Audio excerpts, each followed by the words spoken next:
Welcome back. It is 3 days, 5 hours and 55 minutes to the Paris Podium. Orville Higgins is in full countdown mode.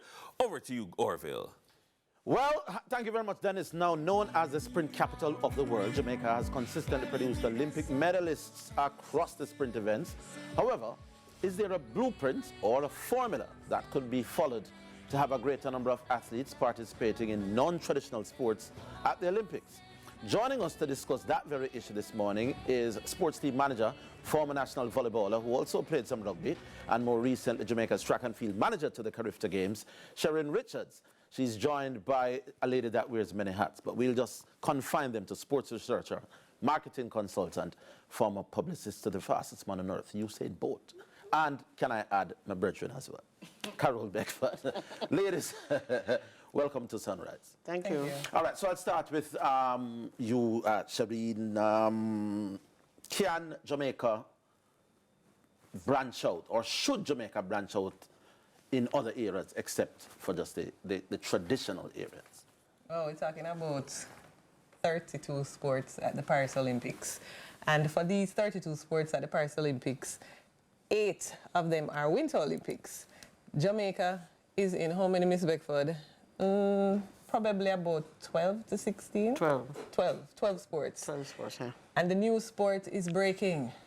The new sport at Olympics. What is breaking? I saw it. It's dancing, you know. It's dancing. It's break dancing. You know? Oh. Right. And like cheerleading, I always talk about it. If cheerleading can become a sport and breaking is a sport, and Jamaica is known for dancers. Yes. You know, it's not only sports, it's not only entertainment, music, it's also the dancing aspect of it. We're seeing a shot of it there. So that is what breaking is. Yes. It's a very athletic sport as well.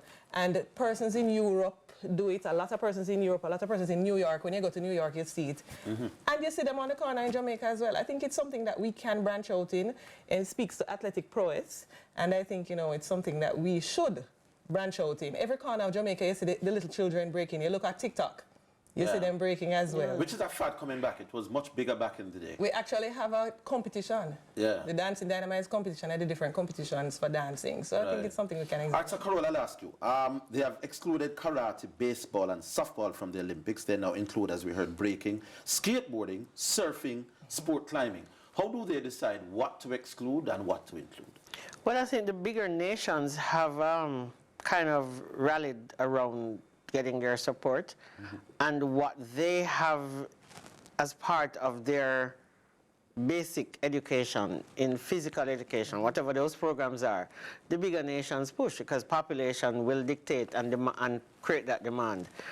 Our problem in Jamaica is that we don't inculcate those things from the physical education classes because one, we're still building schools without spaces for recreation and play.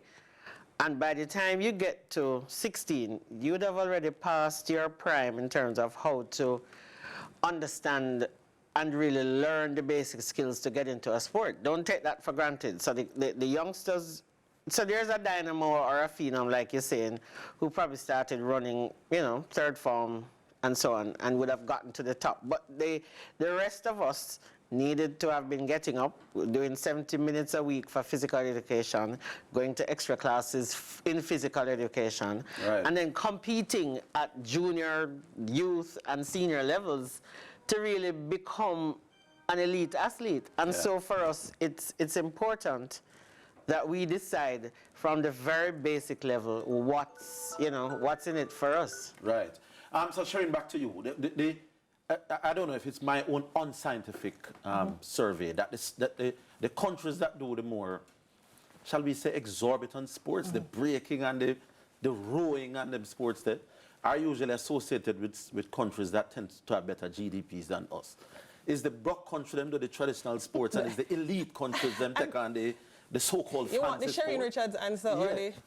So in my opinion, I'd love to say it's cheaper.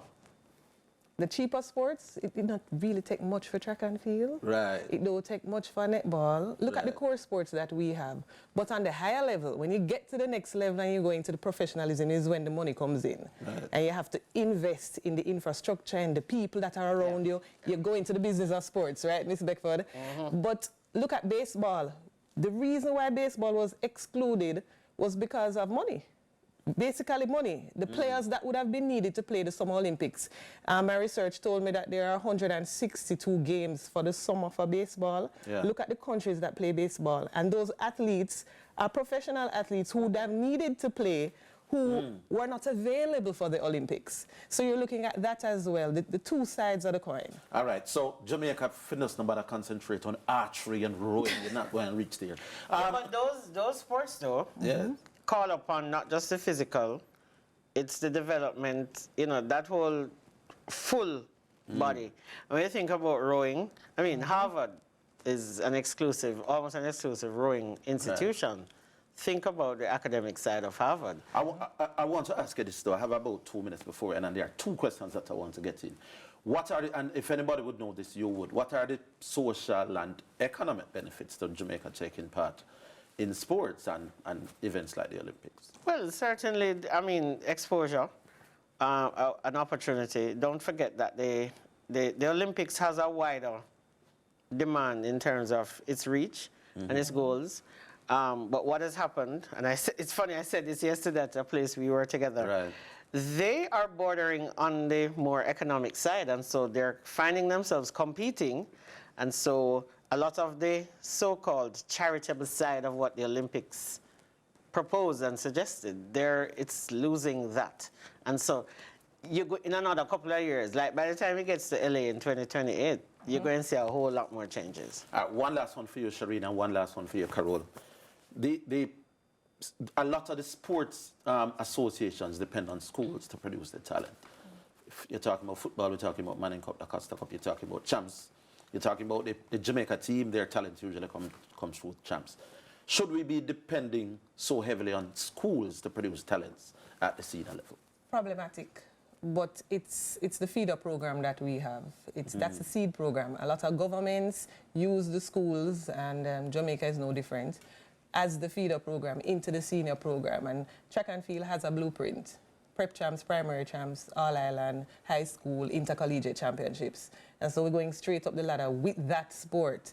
Look at the other sports and see how well they are doing in terms of that kind of feeder program. Right. I was a former volleyballer. I went to Cuba, went to Domrep, went to... when we go there, we see the feeder program coming up. And the government is a big part of it because they build the facilities and the centers around it.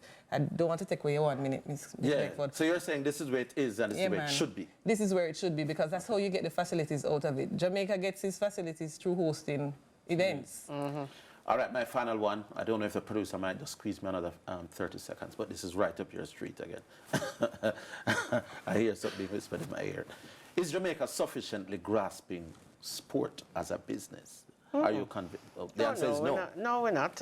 We need to have better investment in infrastructure, and if we can't build, we should incentivize. So companies that sponsor or invest in sports should have facilities as part of it. And if somebody spent $800 million on sport, there should be a venue of sorts, and it should be incentivized in a way, the materials that fix the building and the upgrades and so on. So, and the stadium just needs to fix. Yeah. I had to get that in.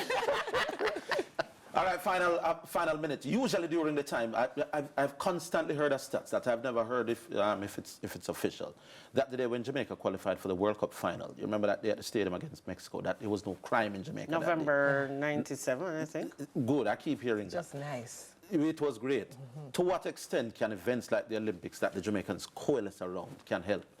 Not just with the benefits for the actual sports people, but that feel-good factor as a nation. How important is that? It's very important. It's that euphoric feeling, that feeling of nationalism and pride. It's like everything pauses. 1998 World Cup, everything just paused for us, and it was just a celebration of our people. So nobody now have no time to commit crime. So, you know, I mean, it's not going to be the solution, end all, but it's a moment that we celebrate.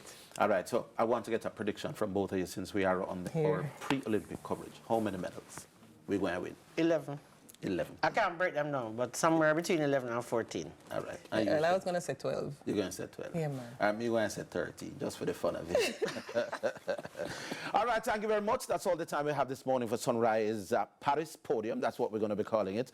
Thanks to Cherine and to Carole for dropping in this early. Remember to tune in tomorrow as the countdown will continue.